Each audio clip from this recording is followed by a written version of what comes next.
As an architectural designer, I come across a lot of customers looking to design and build their house in Jamaica. Now, it's after Hurricane Melissa. A lot of buildings have blown down, a lot of flooding.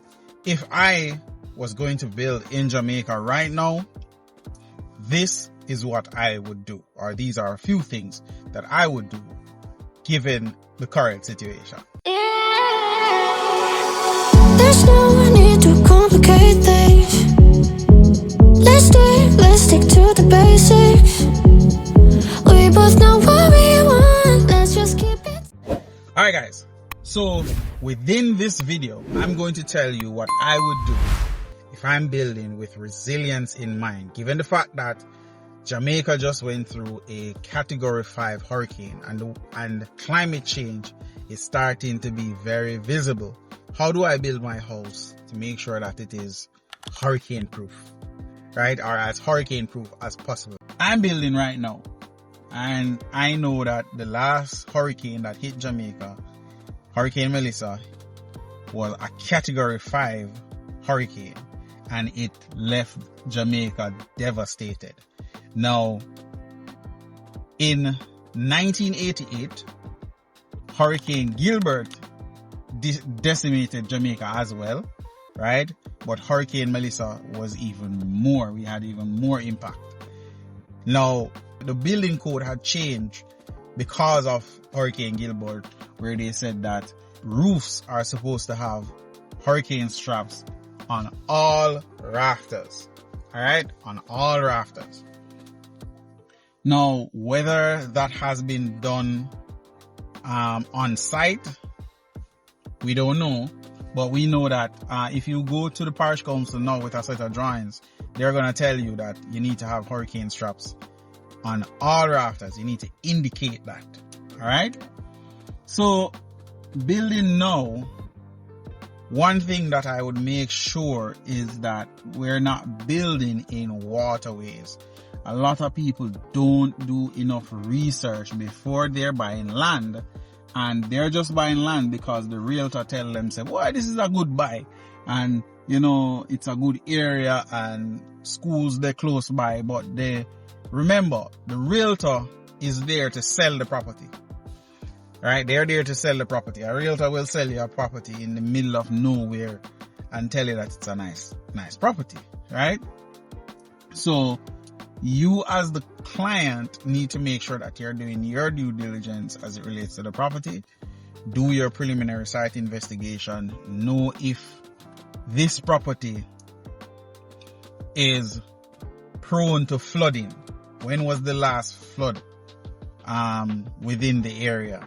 Find that information out. So I would make sure that I do that preliminary site investigation to find out that information.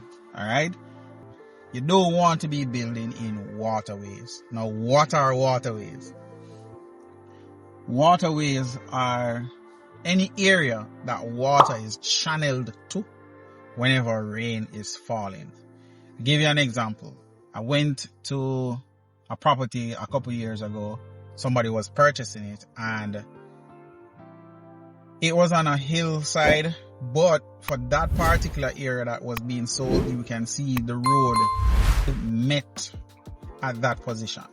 So there's a slope coming down this way, there's a slope coming down this way, and it met at that position. And it also, the road cambered towards that property as well. Now that means that that position is a waterway.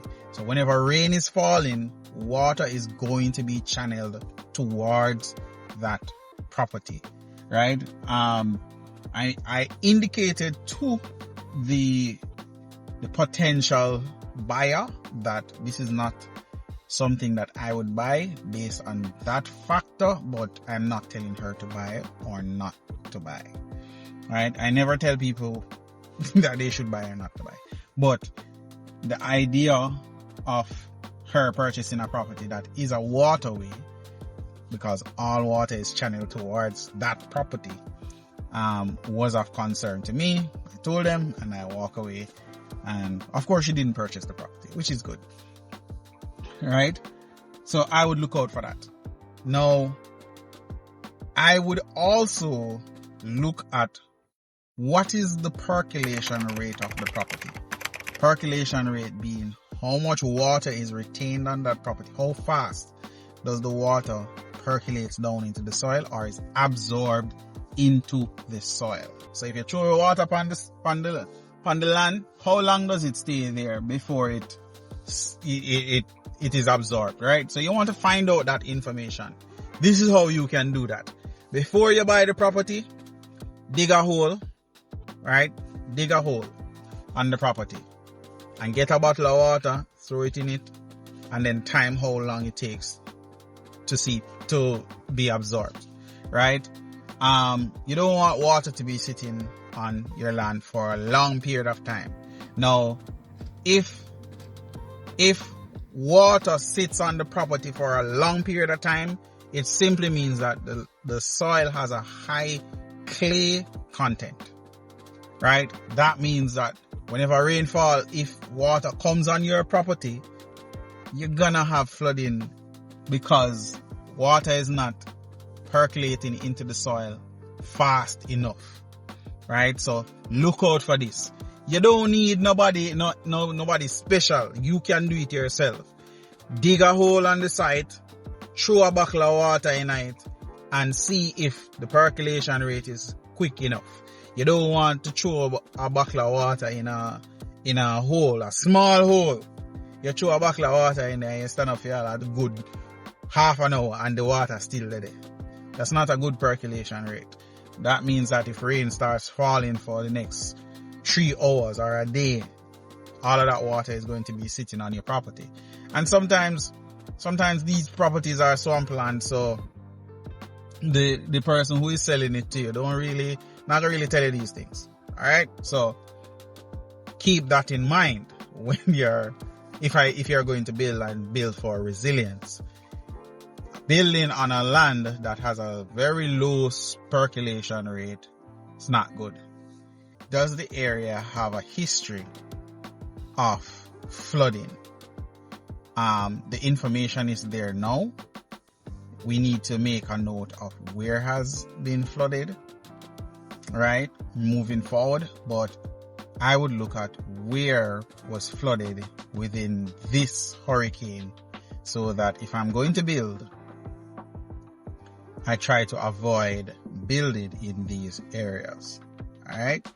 Secondly, I would look at, is it possible for me to raise my building off the ground? Right? However, whatever that means to you, I guess your designer would come up with a solution for that. But I would build off the ground moving forward because in most instances, if there's a flood, the house that is sitting on the ground is most vulnerable. And the 6-inch step up that we normally do to get into a house is no longer acceptable because of flooding. Right? So I would look at, can I build off the ground? Right? That will help you to avoid flooding. Another thing that I would look at, the type of roof. The type of roof that I am open to or that will be on my building. A concrete slab roof is very hurricane resistant, except for when it comes on to leaking, but we're not worried about leaking. We're worried about the roof being blown off by hurricane force winds. So as it relates to a hurricane won't blow off a concrete roof because it's just not something that is possible, right? I would look at the type of windows. So that's another thing that I would look at. The type of windows that I will be installing within my building. Glass windows break. Right, that's the reality. Glass windows break. Once it breaks, once the building is allowing wind to come into it, then it will force the doors, to come off of their hinges, etc., etc. So I would look at the type of windows that I'm putting on my building. in my view, I like louver windows, metal louver windows for this fact.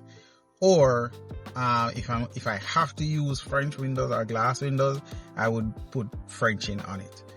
That's those metal strips that they put on the window that actually helps to reinforce it, because it's no longer just a flat surface of glass. It actually has metal in between the space, so that kind of strengthens the window. But overall, my pick is louver windows.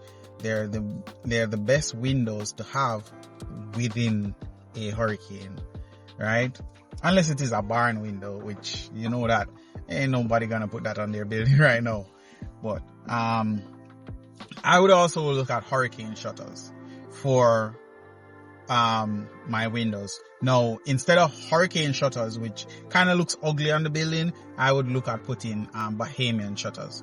Bahamian shutters look like a window, but you just carry it around and close it over the window. So if you ever go out and you see a window and then they have like a small, it's usually a fixed louver type window beside it that actually comes around and close, and that will actually protect the window. So if it is that you're using glass windows, then you can get the Bahamian shutters that comes around and close and protects the window from the wind and any debris, any missile within the hurricane. So that's something that I would do if I'm building right now with resilience in mind, right? The next thing that I would do is this. If I definitely don't want concrete roof, I would look at making sure that my roof has hurricane straps on all rafters, right? And I have rafters of a certain size, right? And I ensure that my engineer look at it. Now, it doesn't guarantee that it won't blow off, but it increases the possibility that it won't. For timber roofs, because hurricane straps can do so much and no more, as we can see in St. Elizabeth. I would be curious to know, I would be curious to find out if those buildings where the roofs blew off, I would be curious to know if those buildings that had their roofs blown off, if they had hurricane straps installed on all rafters. Sinkholes. Look out for sinkholes. Now, I must admit, for my entire, based on today, 37 years being on planet Earth, I have always thought of sinkholes in one direction, meaning water go towards the sinkhole and it goes down into the water table. It is not until Melissa that I realized that sinkholes actually can allow water to come back up onto your property. Right? I never thought about it before, that these sinkholes can be a point of relief for the pressure or the amount of water that is on the water table to escape, right? And it can come back up onto your site. I was actually watching the news the other day, actually yesterday, and I think it's in Williamsfield. Somebody was saying that there's a sinkhole on a property because the property was submerged underwater, water reached up to roof level, and they indicated that there's a sinkhole on the property. And from over the years, what happened was water would come back up from that sinkhole whenever there's a storm or any extraordinary phenomena, right? Water would actually come back up, and it just clicked to me that, hey, sinkholes is not just one way. It's not just water going to that position or that area. It's also water being able to come back up onto the property. So that's something to think about moving forward. All right. I hope this helps, right? I hope that this helps us to build resiliently moving forward. All right. If I am using any term that is not correct, hey, I'm human. All right. Now, make sure you hit the like, hit the subscribe, hit the notification bell so that you can be notified whenever I make videos just like this one. I just want to help as much as I can, and I believe this is an opportunity for us to learn. It is an unfortunate situation, being that a lot of people don't have houses right now, don't have a place to sleep, has lost their loved ones. So my condolences to those that have been affected with the loss of life in that area. Really sorry to hear for those that have lost their houses, lost their source of livelihood, right? But let's look at how do we move forward in a manner that sees us in a better position, sees us building more resiliently, building with more knowledge about the environment, or what do I say, with more vigilance when it comes on to the environment. All right. Peace out. See you next time. There's no need to